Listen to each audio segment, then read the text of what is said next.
Vinayaka Chavithi special మన ఆయుర్వేదాహార కార్యక్రమంలో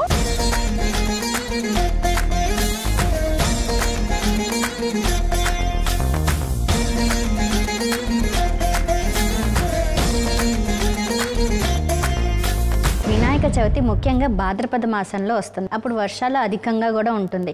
so ఈ వాతావరణం అంతా కూడా అనేక క్రిములతోటి నిండిపోయి మనకి ఎక్కువగా జ్వరాలు కానీ లేకపోతే అనేకమైనటువంటి అనారోగ్యాలకు కారణంగా ఉంటుంది. అందుకోసమే ఆ అనారోగ్యం కలగకుండా మనం గణపతికి 21 పత్రాలతోటి, అది కూడా విశిష్టమైనటువంటి మూలిక పత్రాలు అన్నమాట.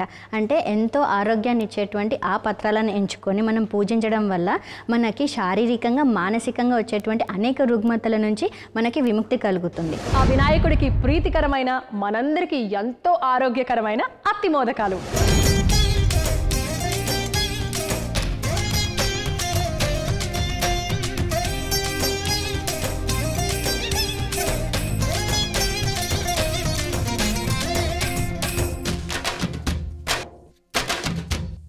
మరి దాన్ని తయారు చేసే విధానం వినాయక చవితి స్పెషల్ మన ఆయుర్వేదాహార కార్యక్రమంలో తప్పకుండా చూడండి. ఆయుర్వేద ఆహారం వినాయక చవితి స్పెషల్ ఈ బుధవారం ఉదయం 10 గంటలకు, తిరిగి సాయంత్రం 5 గంటలకు. చూస్తూ ఉండండి మీ ఈటీవీ అభిరుచి ఛానల్లో.